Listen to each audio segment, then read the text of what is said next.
that transition, and welcome to the Maven Sports Show. I'm your host, Haven Harrington, joined by my man, Rashawn Myers.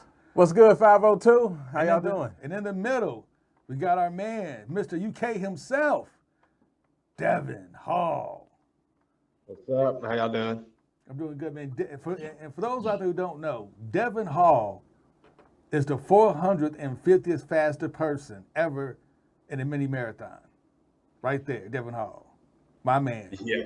There it I'm is. just happy to finish. I don't care what place I'm in. I was just happy to be walking at the end. Congratulations. That's huge. That's big time. Hell I yeah. appreciate it. Man, we got so much to talk about today, so much going on.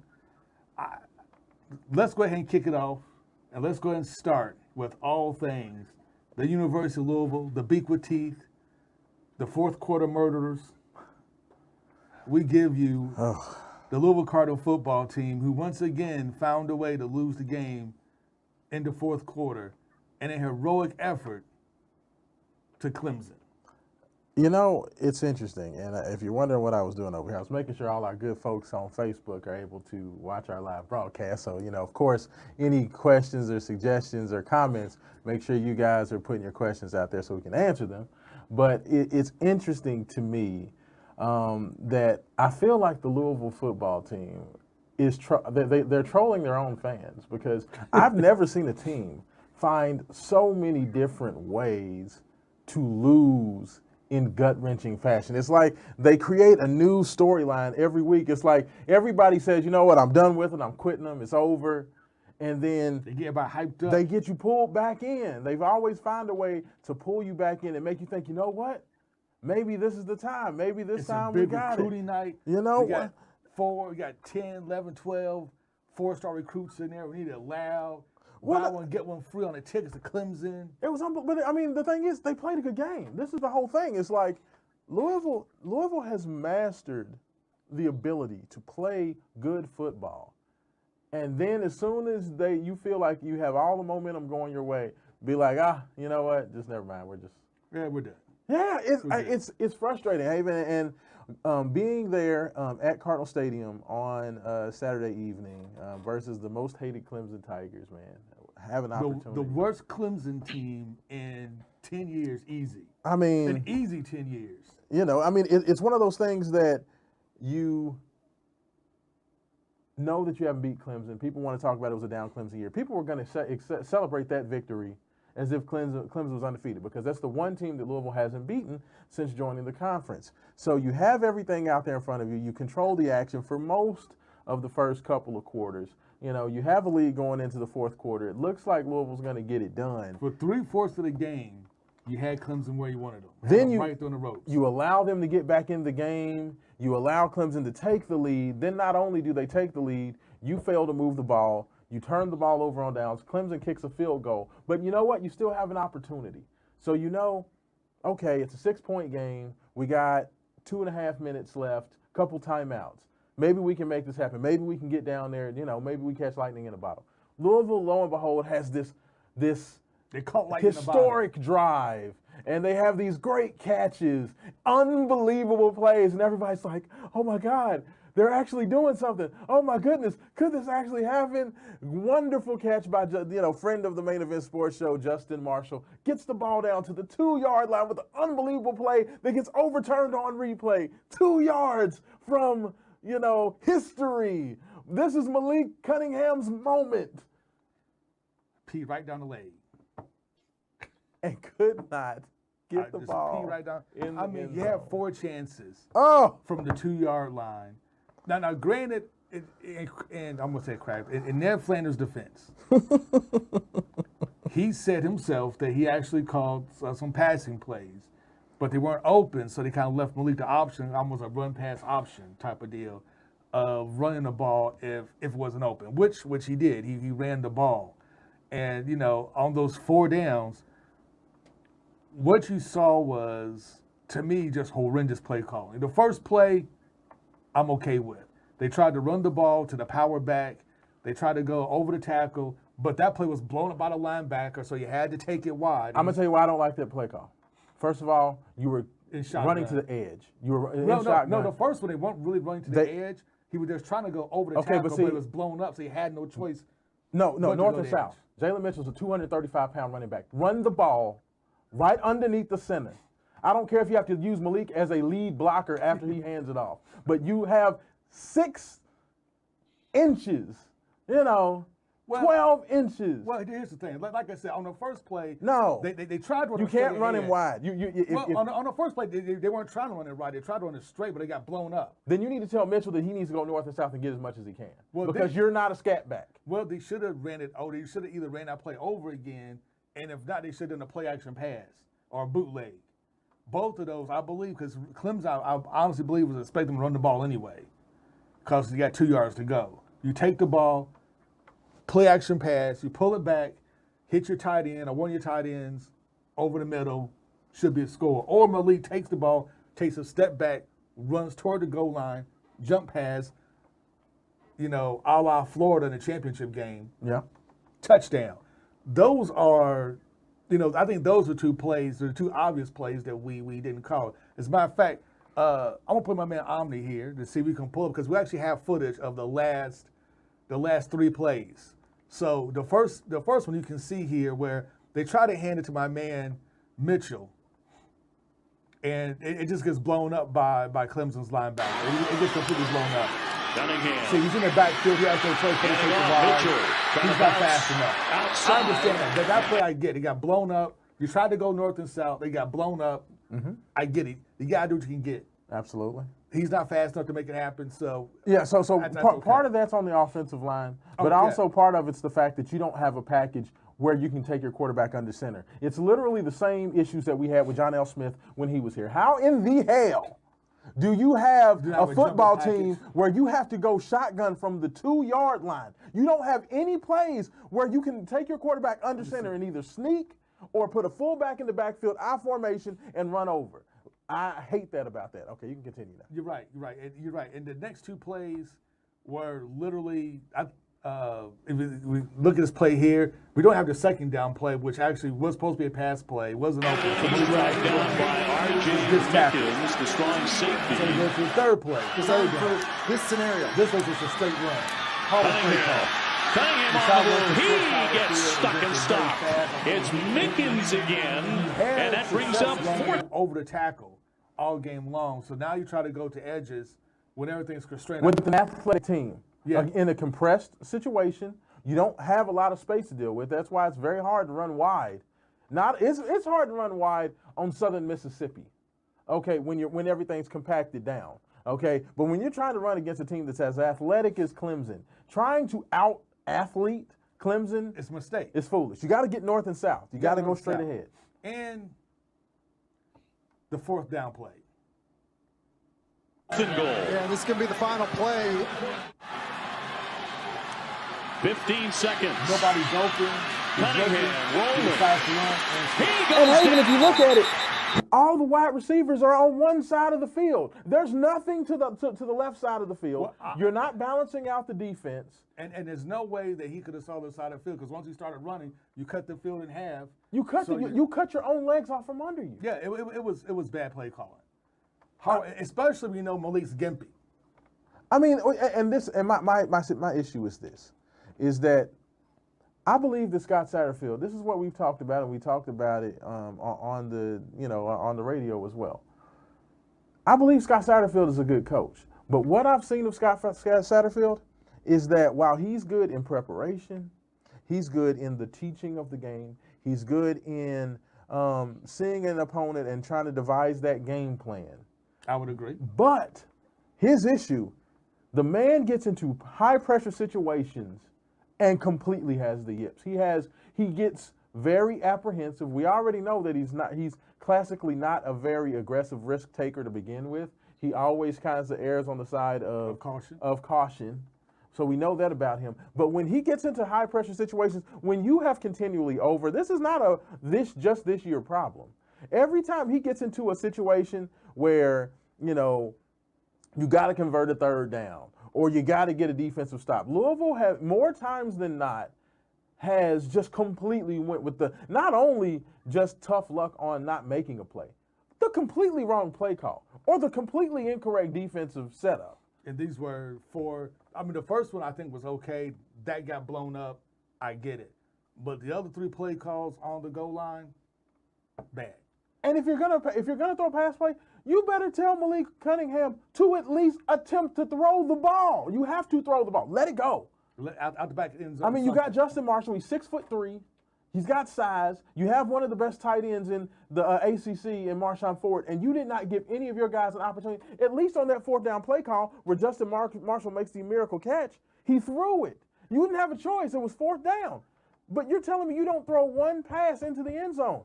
I don't understand. Quentin Satterfield, he called 2 pass plays, but nobody was open. But you know what? This is what we've seen with Malik Cunningham all year. But those were also bad design play, a pass play. Oh, I agree with you. But what have we seen? And this is one thing that I've had an issue with Malik Cunningham. For as great as he's been, he tends to get real selfish around that end zone.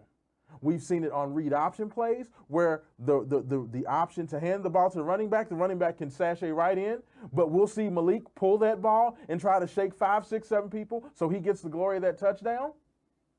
And while you can sit there and say, okay, this guy wasn't open, I feel like Malik is so used to, you know what, I trust me, or I'm going to bet on me versus everybody else on the team to make that play. We've seen it too many times that he does not throw the ball and just opts to just try to juke everybody. And while I can say, okay, coach, fine, you say the pass wasn't there, that's fine. But we've seen a guy that all year has opted to call his own number instead of sharing the love inside the 10. Man, you know what? And on that note, we're about to take a quick commercial break here. And Devin, I forgot about you, because coming back after a break, we're going to break down Louisville-Syracuse. Man, can it get off the schneid against an improving Syracuse team, and what happened to the Wildcats' magical season? Man, they just fell apart these last 3 games. Quarterbacks are torched them left and right. My man Devin is going to explain everything, how it went down, how it's going to go down, and what's going to happen the rest of the season. We got that. We got some big announcements and much, much more coming back on the Main Event Sports Show on the Plug Network. Stay plugged in. No Limit Cleaning. Your dirt is our business. Commercial cleaning. We educate people on compliance to get through the COVID crisis. Call us at 502-299-0714. No Limit Cleaning. Your dirt is our business. Again, that's 502-299-0714. I'm Haven Harrington, host of Main Event Sports Show. Catch us every Thursday, 7 p.m. Eastern Standard Time here on the Plug Network Online. Stay plugged in.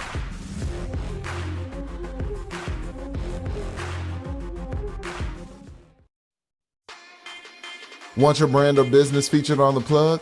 Advertise with us at plugnetworkonline.com. Again, advertise with us at plugnetworkonline.com. We got the eyes that are looking for you.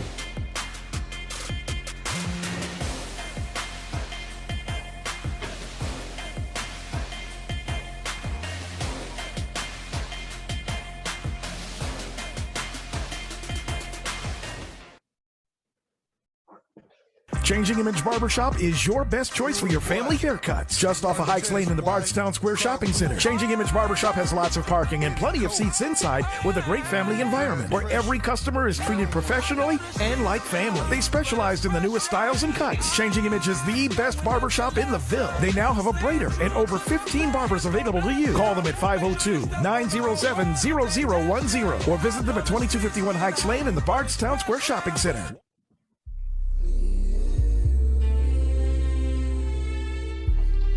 Oh, hi there. How you doing? Jordan Jetson. It's nice to see you. I'm gonna be here Saturday, you feel me? 7 p.m. Eastern Standard Time for the Plug listening session. We're gonna be listening to one of my personal favorites, David.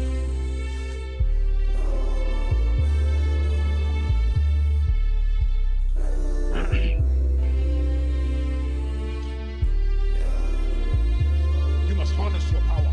Look, I rose from the fire, I chose to be fire. The moment I woke from my slumber, I tell them I won't be denied. I'ma get it or die, cause I'm me and there won't be another. I've been on my level for life, I'm an angel with wings and a halo. I lead those up under me. I'm the king of the city, a god to the poor and defeated. Don't come around me acting up that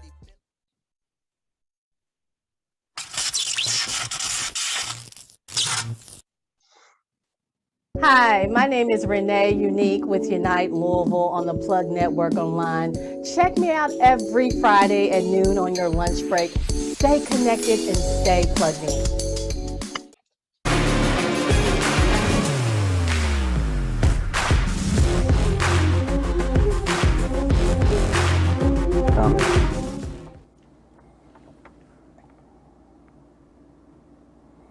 And welcome back to FAMU edition of the Main Event Sports Show. Man, you know, I didn't talk to this guy all day, man. You know, we just happen to have, we're supposed to be repping FAMU today by accident. Hey, it feels like that sometimes. Some of the coldest gear out in college telling you, athletics, man, I promise. Don't sleep on the Rattlers. Strike, Rattlers, strike. They're going to the playoffs. Fighting 100. They're going to the playoffs. Now, I'm telling you, if you ever get a chance to go to Tallahassee, Florida for a FAMU football game, he'll tell you. Hey. I took him to his first one. Hey, some of the best food and the band was amazing. It was just a party. It's like a family reunion every weekend. Telling you. Don't they have the best record in Florida this year? Yeah, They do. yeah. Yes, they do have the best record in Florida. Matter of fact, your buddy, the MC rapper himself, Pals, tweeted that same thing. Put some respect on FAMU's name because they got the best record in the state of Florida. Wow. That's wild. They're doing it big. But Absolutely. you know what? All our folks on Twitter and Facebook, thanks for chiming in. We got your questions. Let's get to them. Absolutely. So got our man Tony Young chiming in. Tony, appreciate you listening. Said that he says any team should have a short yardage offense. You overload blocking on that side and dominate that side, one or the other. He says 2 tight ends, an extra blocker in the slot, send a man in motion to the strong side. He said USC used to have a play called student body right, and all the offense commits to blocking the right side and gains yards. There you go. Simple. Or you know what? University of Illinois. I think they won over the weekend, and they literally had 3 passing plays the whole game. Like 3 or 4 passes. All they did was line up like 9 offensive linemen and a running back. You should be able to quarterback sneak 4 times and get 2 yards. Technically. It's sneaky. But, man, so what do you think about this weekend? You know what? We're going to retire the number 8 jersey, Lamar Jackson. The greatest jersey. to ever do it. It's being retired. And you know what? Lamar's going to be in town. They're going to retire his number, only the second number to be retired in the history of the school. Well-deserved. I'm glad that they're doing this while Lamar's still an active player. I expect to see that statue coming soon. I feel like that's where the excitement about this weekend ends. And I say that for 2 reasons. Syracuse is a team that's going to make it very boring. They are a very good defensive team, one of the best at getting the quarterback. Tremendous running back. And running game. They're going to run the ball. They're going to play defense. So it's going to be boring. It's going to be low scoring. It's going to probably be very similar to the Boston College game. But I think that Syracuse's talent is a little bit better than Boston College. So I feel like this is going to be a game that, once again, Louisville's going to have an opportunity to win it, but they're also going to have an opportunity to lose it. But interesting thing, Haven, and I want to know where you sit on this. I feel like some fans don't want Louisville to win this game because I think a lot of fans believe that if Louisville loses this game and they lose the last game of the year to Kentucky, they may be in the market for a new coach. And I think that some fans are on that bandwagon now. What do you think about that? Oh, I 100% agree. I mean, fans want. Let's be honest. We're gonna put all our chips on the table. Unlike some other media outlets, I'm not gonna pull any punches, and we're just gonna say it.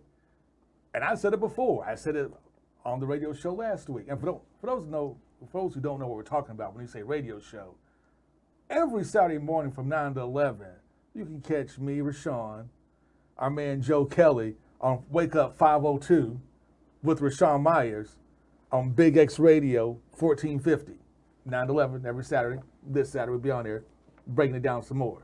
Absolutely. But ever since Satterfield decided he wanted to try to get that South Carolina job and lobby for that South Carolina job, Louisville fans been done with him. Yeah. They've been done with him ever since. No matter what he does, it's not going to be good enough because they know that, number one, he doesn't want to be here because he said it, even in his apology interview. I mean, his apology press conference afterwards, he said it, I'm not going to leave unless it's probably for another North Carolina job.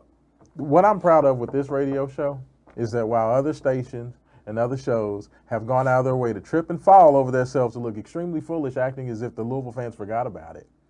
Main Event Sports Show has always kept it real, and we literally said, as of that day, this is a transactional relationship, and as the moment you become not worth it, we could give a damn what happens to you. And it's to that point, like, I agree. you better win. And Syracuse game with Syracuse, they lost 3 in a row by 3 points.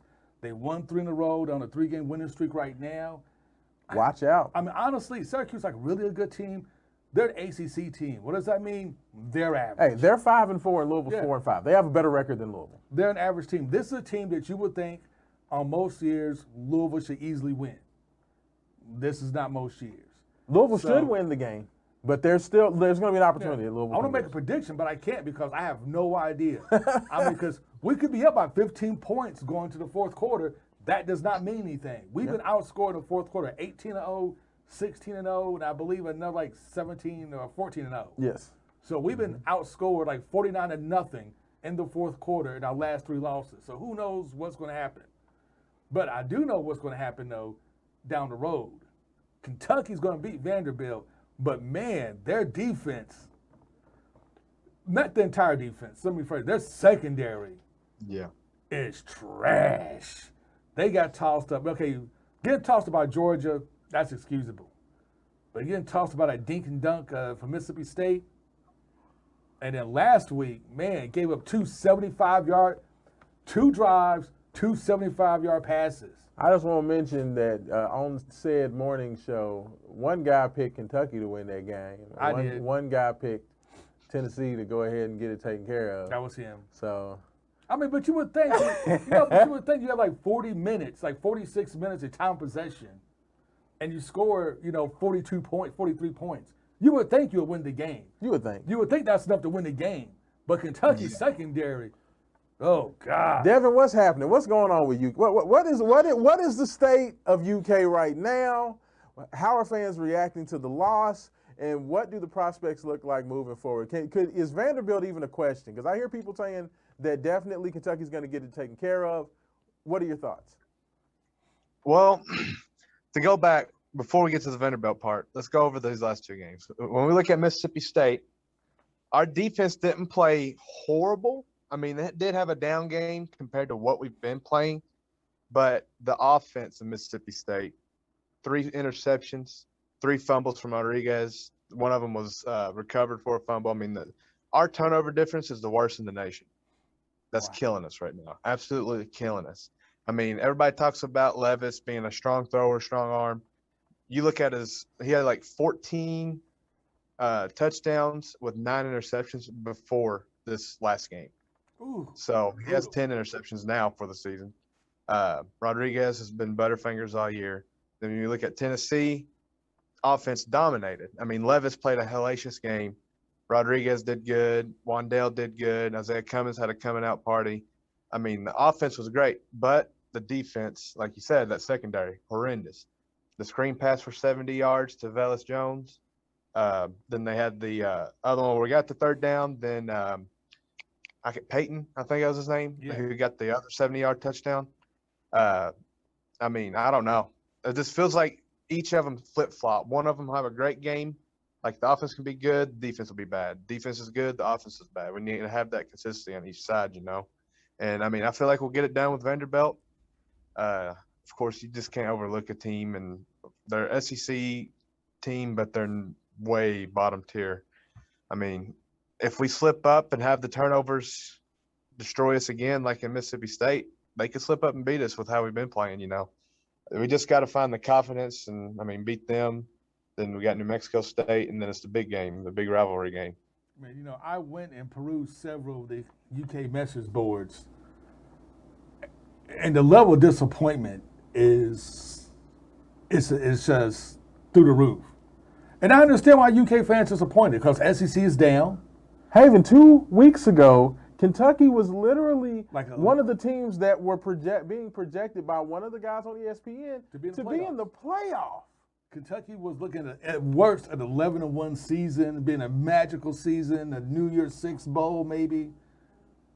And now it's just like, I was on the message boards, and it's brutal. I mean, the fans are now thinking, will we ever win more than 9 games with Stoops as coach?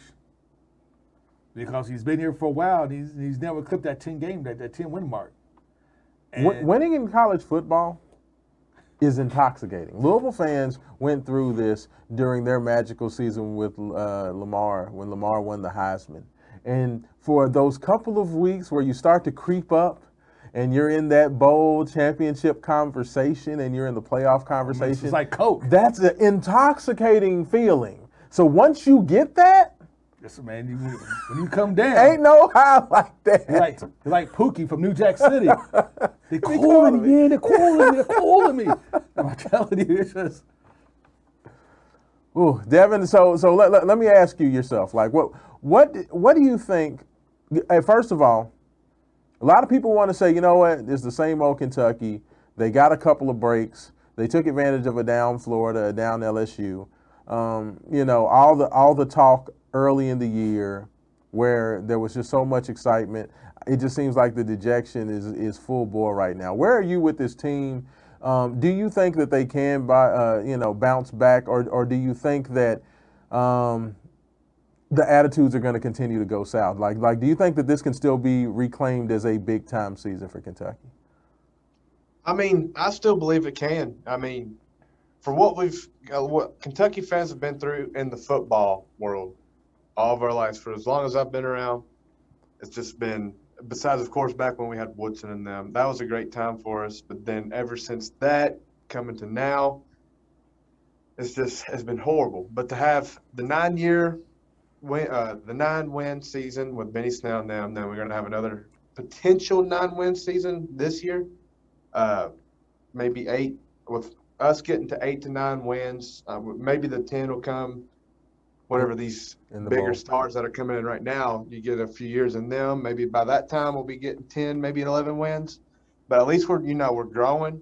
I still believe in them. I still think this is going to be a big season for us, and we can still get in not a New Year's Six, of course, but a quality bowl at the end of the season. And a New Year's Day bowl. Yeah, I think we'll be a pretty solid bowl by the end of the year. And, I mean, I'll be content with it. But you know how some fans are. I feel like some fans will be disappointed and don't believe in them the rest of the season. But I do think they want the Orange Bowl. I mean, they want something like an Orange Bowl. They want a Gator Bowl. They want one of the big time games. I mean, that was the expectation. You know, when you start out, Kentucky was 6-1? 6-0. 6-0. So I mean, when you're at 6-0, you're looking for that opportunity. You know, I mean, so to go from, I would agree with you. I mean, let's put it like this, fellas. I feel like for both fan bases, and I don't know if you all would agree with me on this, but in my personal opinion, I feel like both fan bases are like, y'all better beat Kentucky, y'all better beat Louisville. Like, I think that's what it's come down to for both fan bases right now. That's what it has. But you know what? We're up on a break. When we come back from that break, let's talk about a little Kentucky Vanderbilt and Kentucky Duke. When we come back from this side of this break, watching the Main Event Sports on the Plug Network. Get plugged in. No Limit Cleaning. Your dirt is our business. Commercial cleaning. We educate people on compliance to get through the COVID crisis. Call us at 502-299-0714. No Limit Cleaning. Your dirt is our business. Again, that's 502-299-0714. I'm Avery Harrington, host of Main Event Sports Show. Catch us every Thursday, 7 p.m. Eastern Standard Time here on the Plug Network Online. Stay plugged in.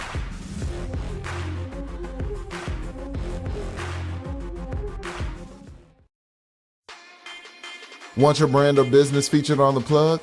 Advertise with us at plugnetworkonline.com. Again, advertise with us at plugnetworkonline.com. We got the eyes that are looking for you.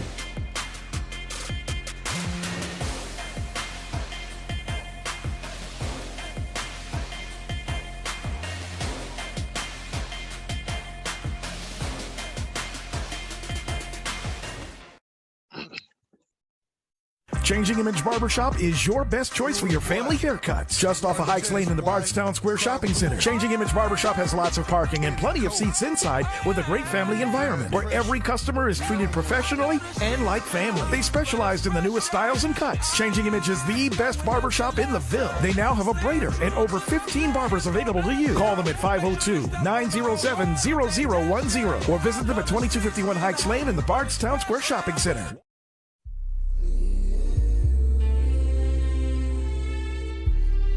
Oh, hi there. How you doing? Jordan Jetson. It's nice to see you. I'm gonna be here Saturday, you feel me? 7 p.m. Eastern Standard Time for the Plug listening session. We're gonna be listening to one of my personal favorites, David.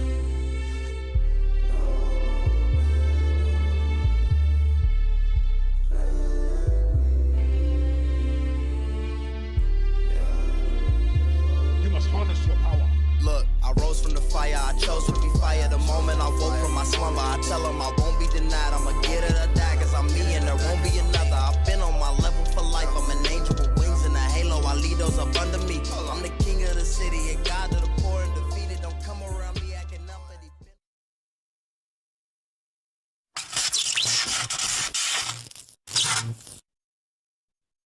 Hi, my name is Renee Unique with Unite Louisville on the Plug Network Online. Check me out every Friday at noon on your lunch break. Stay connected and stay plugged in.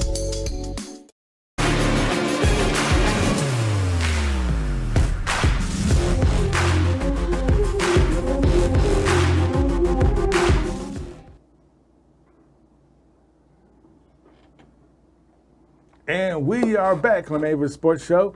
I'd like to thank everybody for tuning in and listening to us and watching us there on Facebook and YouTube and all the other intrawebs. If you're watching us on YouTube and you happen to watch it on when we upload this to our YouTube channel, please like and subscribe while you're there.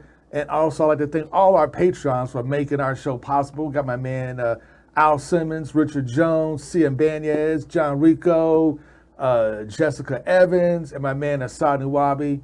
You know, thank you for and Harold Kelker, we got a new one as well. So thank you guys for being our patrons there, man. We love each and every one of you for making everything we do here possible to happen. And if you want to be a patron, it's very simple. Go to maineventsportshow.com, click on become a patron, and anywhere between $3, $5, and $10 a month, you can support the Main Event Sports Show. You get your own, you get unique content. You get the ability there to give us topics that you want to hear about from us, as well as this gear and the whole nine. So, hey, become a patron of Main Event Sports Show and help us continue this growth and rapid expansion.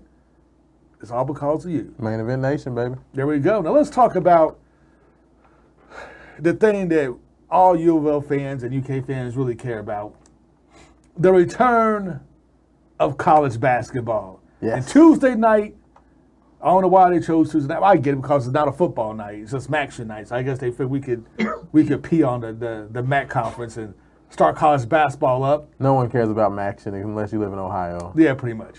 So, we started college basketball out, the first big kickoff, first big game, UK, Duke, and then Louisville takes on the greatness it is, the Southern University Jaguars at 9 o'clock at night in an empty Yum Center on a network that nobody could find, even if they wanted to. People trying to pass out like bootleg links to watch the game.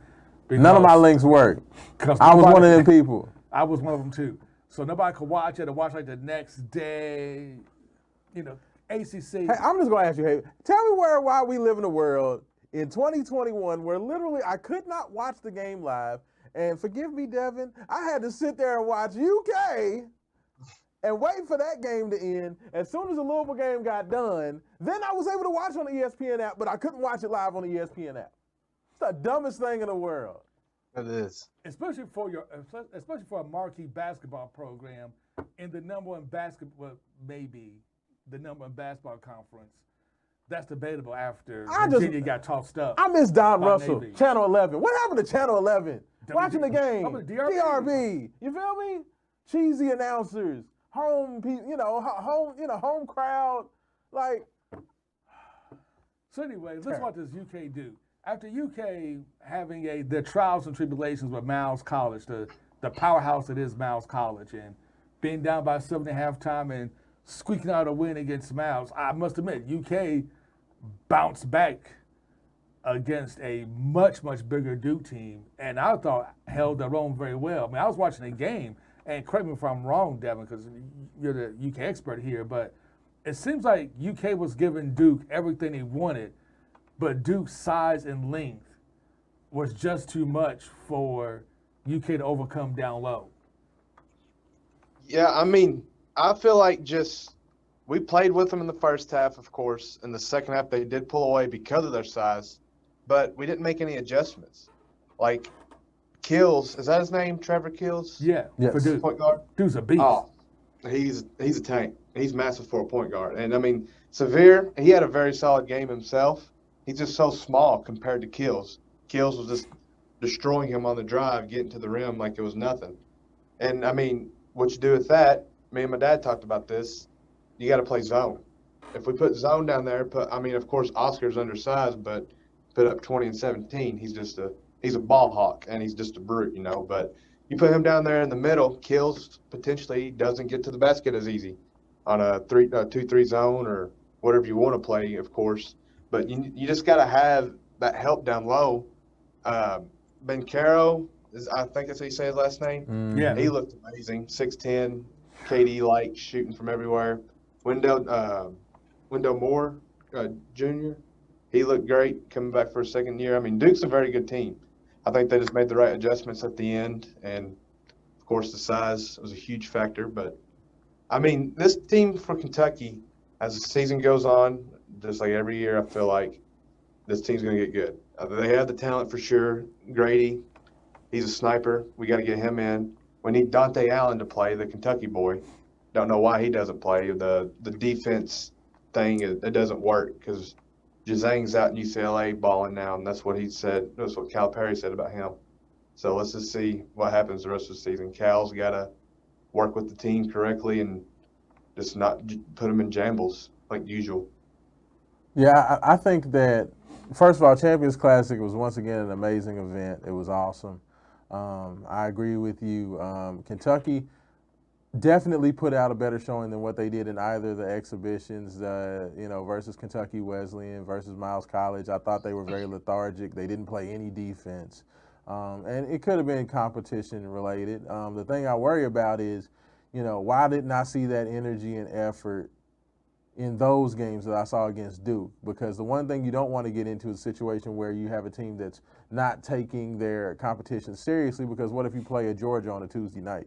And it's not a wow, you're playing Arkansas or you're playing, Mississippi State or something where it's maybe a lazy crowd and you have the team come down low energy and you let one of those teams get you. So I was very happy to see Kentucky bounce back and show energy. The one thing, and Haven, we talked about this a lot, and I told you one of the things I was concerned with Kentucky this year was I noticed that they only have 2 players over 205 pounds, okay? That being, of course, Ware and being Big Oscar Tshiebwe. Everybody else is they have a couple of guys right over 200 pounds, and everybody else is sub 200. And the one thing I worried about with this team is this is by far the smallest team that John Calipari's ever had. I mean, even Oscar and Lance Ware both are 6'9" guys. They don't really have that big. Usually Kentucky's a very physically large team, and I always felt that because of their size, defensively, and especially on the backboards, they could really win by just being bigger and stronger and with their hustle defensively until the offense caught up. And that's one of the counters that I don't know if Calipari is going to have this year, is the fact that they're not going to be able to physically dominate people with their size, which means you got to be a lot more skilled. Severe Willer was outstanding. If he can continue to shoot the ball like that, he was a 28% three-point shooter last year at Georgia. Yeah. So if he can be mid-30s, mid to upper 30s, then that completely changes that dynamic with him, because he's so quick. The book on him was back off of him, go underneath the screens, make him shoot the ball. But if he can do that, that adds a component to it. My biggest thing is going to be with Kentucky, can anybody besides Oscar rebound the basketball? And can anybody besides, having him down there as a presence to maybe block a shot or discourage a drive, can anybody lock up their man defensively? Because, Ty Washington got bullied. And once he got bullied, his head completely went out of the game and completely disappeared. And Devin, Cal what do you kept think him in about the that? game. Absolutely. But I understand why Cal kept him in the game. It makes sense because I was reading a lot of UK fans on Twitter kind of getting upset that why didn't Cal take Ty out? And I get it. Cal's playing for March. Absolutely. And if you want him to get his bumps now, you want him to get, see the bright lights in a big city and get overwhelmed and all that good stuff now. It's the Tyler Ulis versus the Harrison twins. Why did they keep the Harrison twins in and when you had Tyler Ulis on the bench? Yeah. That's why.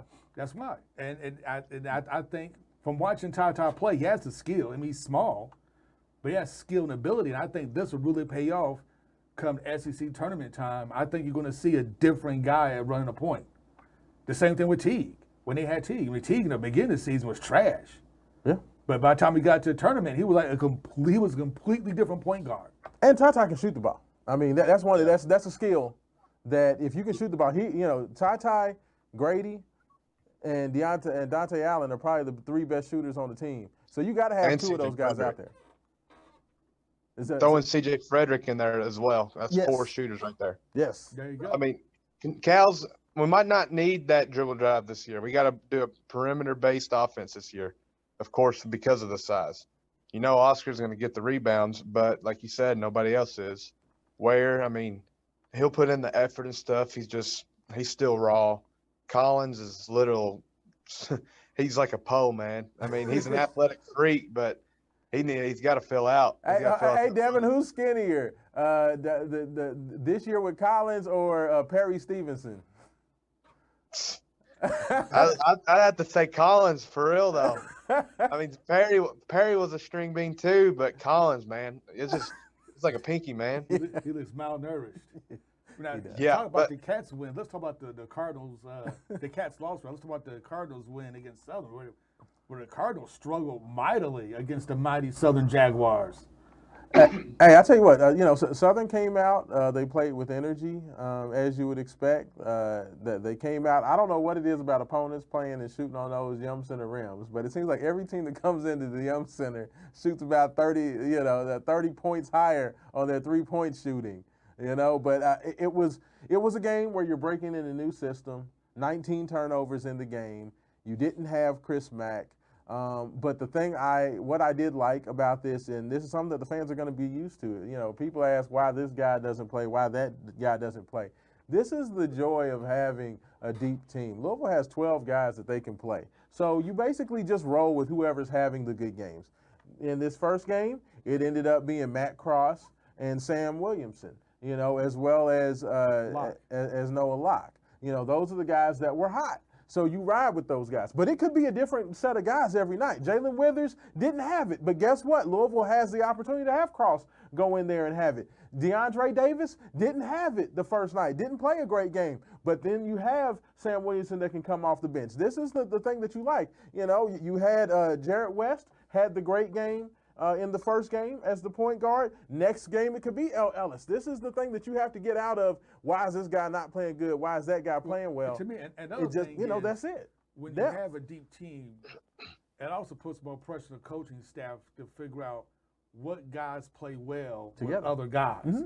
And that's just going to take time trying to figure out who plays best with this guy, with that guy, and it just takes a lot of experimentation to make that work. You know what? We're on our last break here. When we come back, talk a little bit more college basketball. And then it's time for our world famous picks section, man. We got to talk about who's going to win tonight. A lot of games coming up. We're going to talk about them on the Main Event Sports on the Plug Network. Stay plugged in. No Limit Cleaning. Your dirt is our business. Commercial cleaning. We educate people on compliance to get through the COVID crisis. Call us at 502-299-0714. No Limit Cleaning. Your dirt is our business. Again, that's 502-299-0714. I'm Haven Harrington, host of Main Event Sports Show. Catch us every Thursday, 7 p.m. Eastern Standard Time here on the Plug Network Online. Stay plugged in.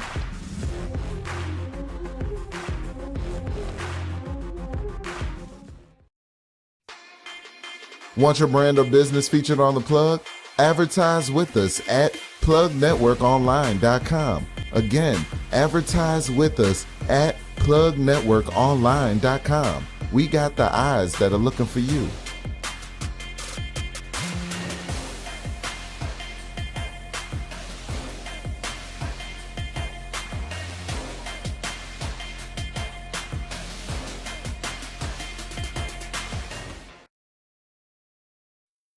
Changing Image Barbershop is your best choice for your family haircuts. Just off of Hikes Lane in the Bardstown Square Shopping Center. Changing Image Barbershop has lots of parking and plenty of seats inside with a great family environment where every customer is treated professionally and like family. They specialized in the newest styles and cuts. Changing Image is the best barbershop in the Ville. They now have a braider and over 15 barbers available to you. Call them at 502-907-0010 or visit them at 2251 Hikes Lane in the Bardstown Square Shopping Center.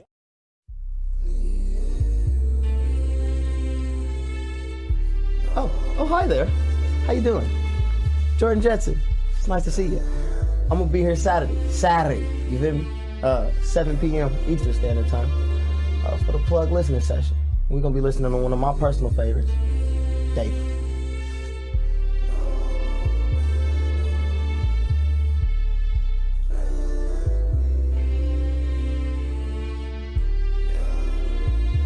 You must harness your power. Look, I rose from the fire, I chose to be fire. The moment I woke from my slumber, I tell them I won't be denied. I'ma get it or die, cause I'm me and there won't be another. I've been on my level for life, I'm an angel with wings and a halo. I lead those up under me. I'm the king of the city, a god to the poor and defeated. Don't come around me acting uppity.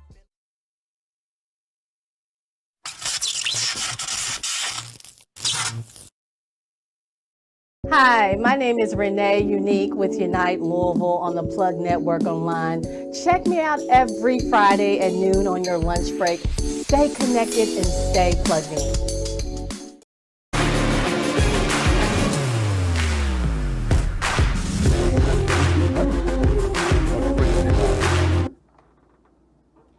And welcome back into the Main Event Sports Show, Main Event Sports TV, live on the Plug Network. Rashawn Myers, Devin Hall, the architect himself, H to the Izzo, Haven Harrington III. There we go. You know what? Before we get to our world famous picks, I would be remiss if I didn't throw it to my man Devin over here and ask him this question. Devin, what do you see in the NBA right now that kind of has you excited? Like, who's that surprise team or player right now in the league? Well, I mean, if we're going to pick a team in the East to be a surprise right now, it's the Wizards. I mean, they're 8-3. Of course, the Bulls are 8-3 as well. They're both at the top record in the East, but the Bulls are kind of expected with this new revamped lineup. But, I mean, you got Bill doing pretty solid, but y'all's boy, Montrez, what about him, man? He's balling, right? He's been balling out there. He was like 8th on the MVP candidates ladder. They do like a weekly MVP candidates. Yeah, I've seen that. And he was like 7th. I'm like, Montrez is in the MVP race? As a sixth man? Crazy. Hey, everybody's doing their part for that team now. They're finally have some depth around Bill ever since Wall left, of course, which as a John Wall fan, I just learned today that he's not going to play this season. Nobody's going to want that contract. So another year without him. But my focus is on the Nuggets now. That's my team. We've been doing good. Of course, the big talk this week has been Jokic and Morris. Wow. What do y'all think about that? Hey, let me tell you something. Morris got what he deserved. You try to go out over there, throw a cheap shot, hit Joker in the ribs. Everybody know that hurts. It was unnecessary. The game was over with, and you try to be a tough guy and elbow my man and walk away. And you know what happens when you mess with a grizzly bear? You get the claws. I like it. I love it. Jokic proved he's not one to be trifled with. I bet you Morris won't do it again.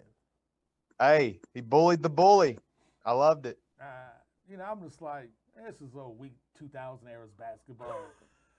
Back in the old days, they would let them have like a fist fight. Oh, when Kent and no fouls have been called. They would put them apart. When Kent Benson elbowed Kareem when he was young, Lou Alcindor, he caught him with that. And Kareem turned around and went, yeah. He caught him with one that. foul was called. No. Right in the jaw. Hey, street justice. Street justice. That's where we come from. So you know what? Morris thought he was cute. I bet you won't try that cute crap no more. No, he won't. Hey, being a Jokic man back then, I remember Jay Crowder tried to punk him one time, and he got right into Jay Crowder's face, and Crowder just looked away. I mean, back down to him. Jokic is about it. I mean, he grew up and being over from Serbia, of course. Crazy times over there. It's a completely different world over there. And you've seen his brothers last year in the playoffs too. Oh, yeah. Well, and I've heard that the Jokic brothers have already purchased tickets for when the Nuggets go down to Miami for that game. And they said if any of these Miami Heat boys want that smoke, they will be there waiting on it. So I feel like everybody's going to want to watch that game just to see what happens outside of the game. Hey, move it to Christmas Day. Let's have some fireworks on Christmas Day. Absolutely. Hey, what about your Lakers? Are they dead yet? Don't call them. First of all, you know better than call them my Lakers. They ain't been my Lakers since LeBron James came to town. I don't know why you hate LeBron so much. But you know what? Now LeBron's being human. He's actually hurt. The Los Angeles Lakers are pathetic. They're a team that's now starting fights with teams like the Oklahoma City Thunder. They're getting into scrapes with the Charlotte Hornets. Russell Westbrook leads the NBA in turnovers. The Lakers are a team I've been trying to tell people since the beginning, since they put this group together. Everybody keeps talking about the championship. When you have to depend on Melo going out and getting you 29 points to beat, hapless Houston Rockets teams, you're in trouble. Absolutely. So, yeah, the Lakers, they're 6-4 right now. Congratulations for that set of steak knives that wins you. If you make the 8th seed in the Western Conference, you should be happy. Right now, it's all about the Golden State Warriors. The Warriors are, I believe, 8-1 right now, playing outstanding basketball. Jordan Poole has been absolutely ridiculous, and that's without Klay Thompson or James Wiseman. When they get those two guys back, they may be the best team in the West this year. They look good. Hey, there you go. In the league, maybe. Yeah. They already are. But you know what? Hey. Yeah, go ahead. Gary Payton the second is. Have you seen him? Man, his defense is like his daddy's, not as good, but he has athleticism where Gary didn't. Gary said that I look at how athletic he is, and I feel like the milkman man came and made a visit to the crib while I was gone. He said, I don't know where he got that athleticism from. Hey, there it is. But you know what? We got about 6 minutes to go. Let's start this pick segment off. Hey, since we're talking NBA, let's continue to talk. Tonight, Utah going against your Pacers. Who you got and why? Pacers looking a little bit better. It's kind of figuring some things out.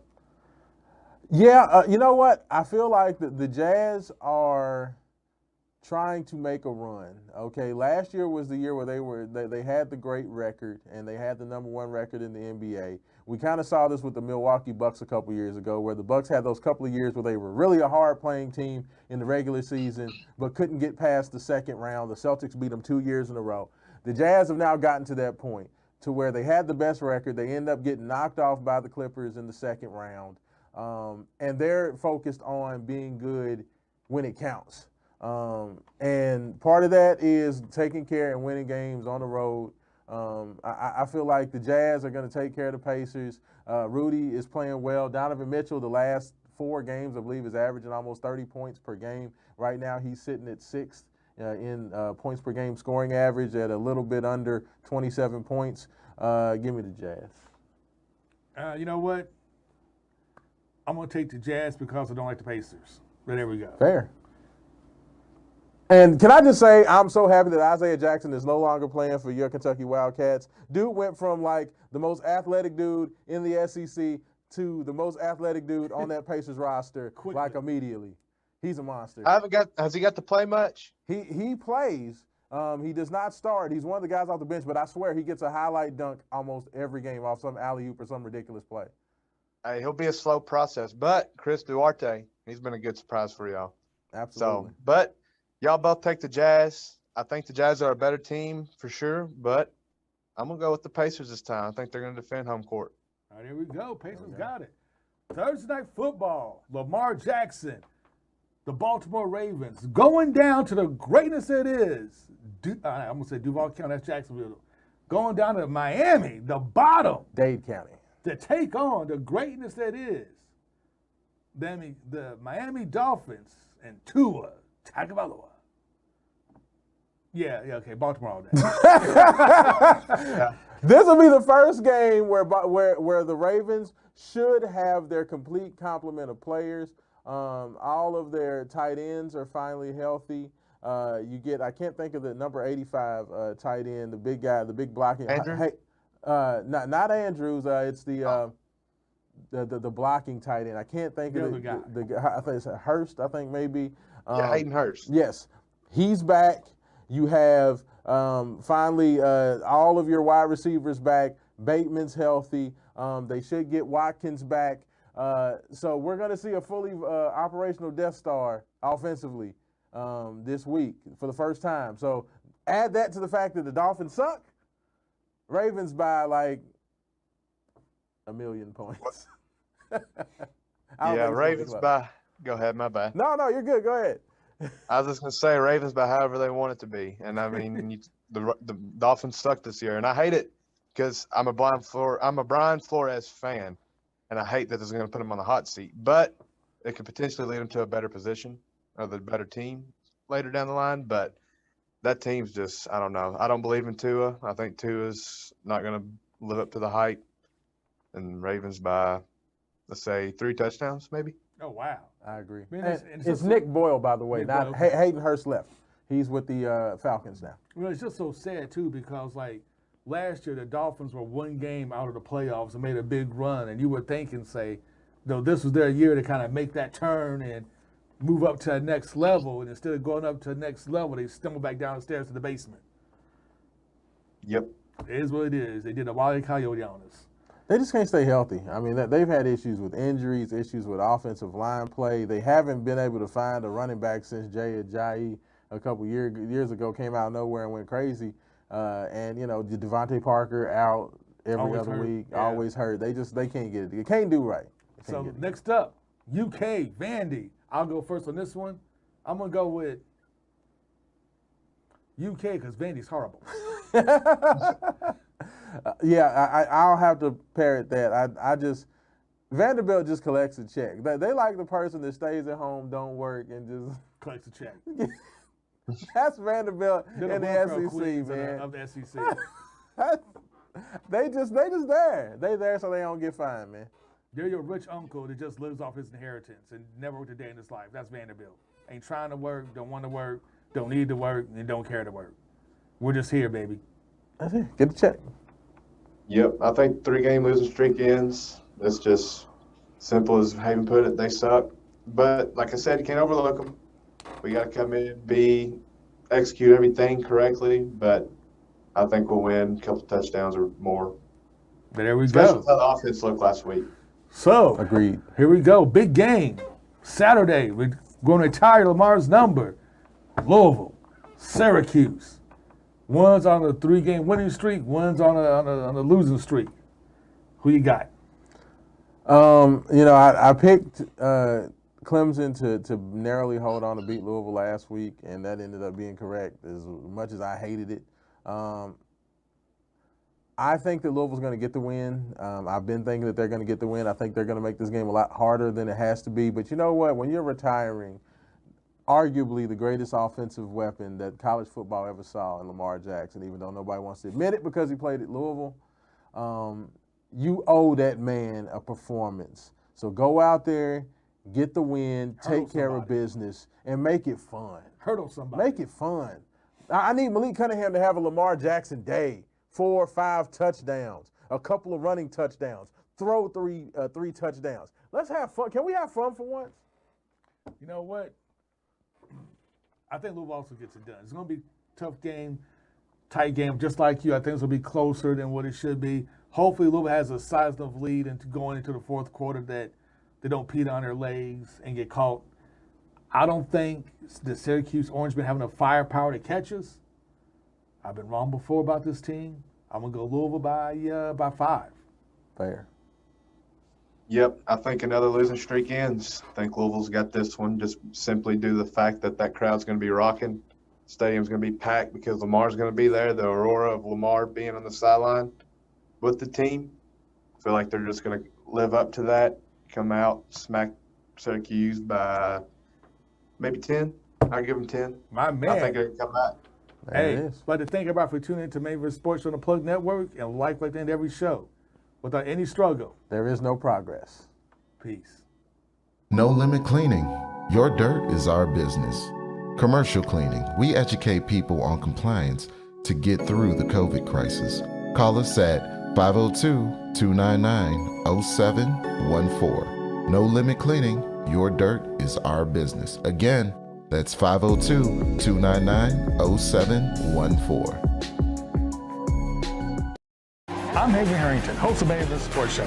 Catch us every Thursday, 7 p.m. Eastern Standard Time here on the Plug Network Online. Stay plugged in.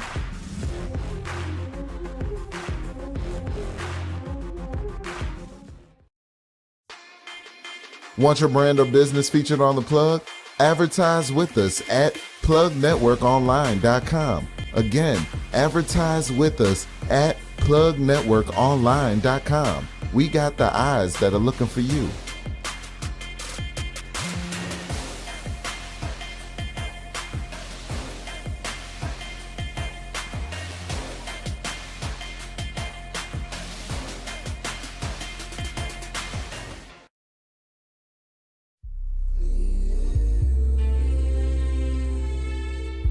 Oh, hi there. How you doing? Jordan Jetson. It's nice to see you. I'm gonna be here Saturday, you feel me? 7 p.m. Eastern Standard Time for the Plug listening session. We're gonna be listening to one of my personal favorites, David.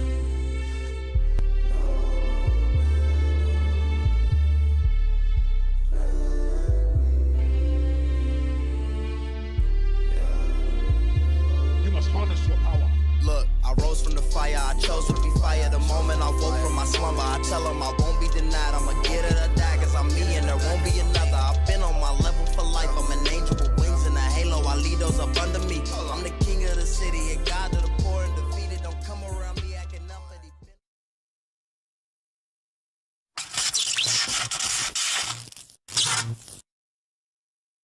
Hi, my name is Renee Unique with Unite Louisville on the Plug Network Online. Check me out every Friday at noon on your lunch break. Stay connected and stay plugged in.